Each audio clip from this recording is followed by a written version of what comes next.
Funky, funky, funky. Tech radio check. Yo, what's good? It's your brother Breezy Brainstorm, and we here with episode 187 of the Hip Hop Riff of the Week. And this week, I got a message to the Oreo cookie. Nah, it's like, no, it's True to the Game by Ice Cube. Classic riff. Let's just keep it straight up. This riff is a sample of the Gap Band's song called Outstanding.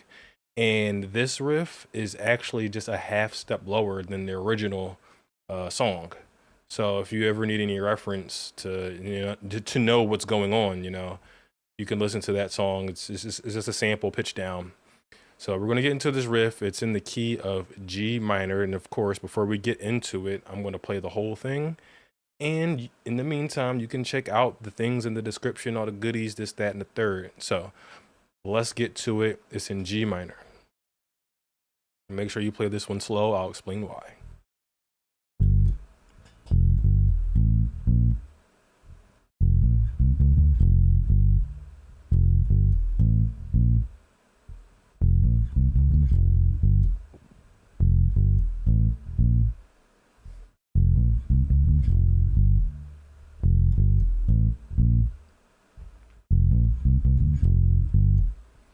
Okay, I'm gonna leave it right there. And I'm going to break it down on the things that you may have trouble with. If you notice what I just did at the end, we're going to practice this bit in sections. So first, I'm going to break down the intervals. We are G is the root. 1, 7, it's G minor. So 1, 7, 1, 2, 3. Which is the flat third. 1, 7, 1, 2, 3. Now we got 7, 3. Now from the 7, 3, we're gonna go 4, flat fifth, 5th. Now once we get to this 5th, we're gonna go back to the 7th. We're going to make that jump from 1, 2, 3, 4, 5 frets back down.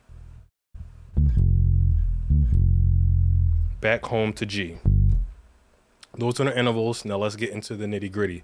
The first note is G on the 3rd fret of the E string. I'm playing it with my my ring finger. Index finger is hitting the F on the E string.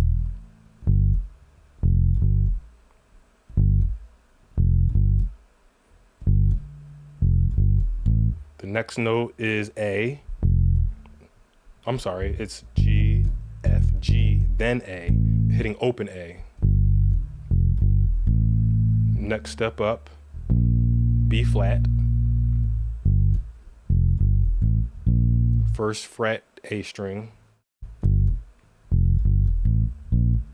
Now from here, we're going to do a 4th, 5th movement from that note.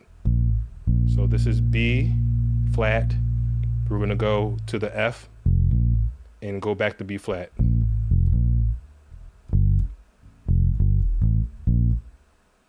F, B flat. Once you do this, we're going to move up a whole step to C. We're going to move up a whole step to C with our index finger. Middle finger chromatic to the D flat.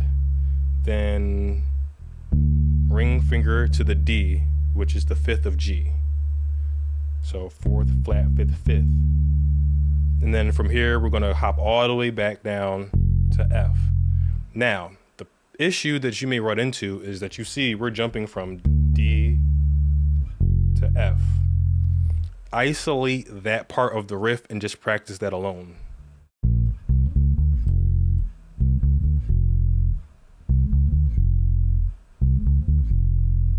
And I would take it a step further or backwards, as you'll see.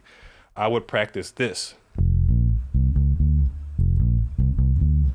For that reason, for that mistake I just made, for that reason. Because you're going to be, that's a fairly quick jump from F to B flat. And then you're going to bring that index finger that you use to hit B flat up a whole step and be chromatic. Sometimes you want to go, but it's really a chromatic from C, D flat, D. Slowly.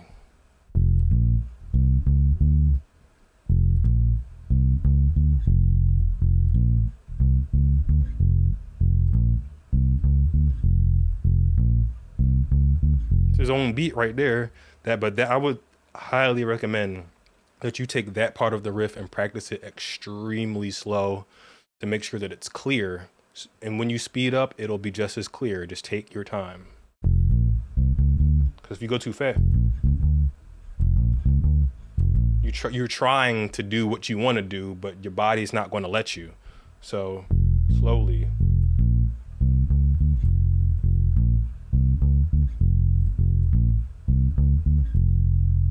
And of course, after that, we go back to the home G and it starts all over again.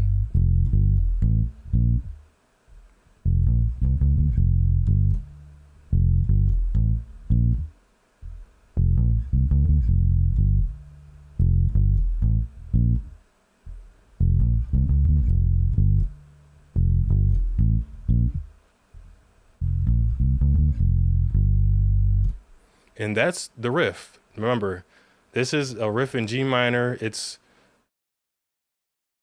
deceptively simple. What makes it easy is you breaking it down into the sections and going very, very slow. Because once you go slow, you're going to realize that you can do it. And once you realize you can do it, you have to slowly increase the tempo. You know, us as bass players, a metronome is essentially required because our timing is everything. So I would recommend you isolate the movement from F to B flat, and the F to B flat to C.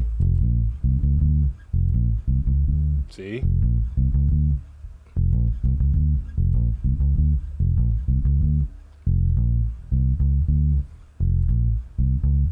And then isolate the movement from,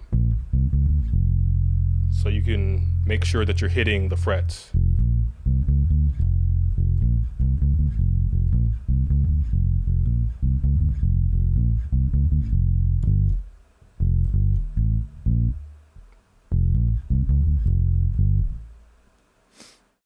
Be true to the game. And that's the riff. Run it back, slow it down, make sure that you got it under your fingers before you try to kick it up to speed. And I'm going to catch you on the next one in the shed. Peace. Talking now.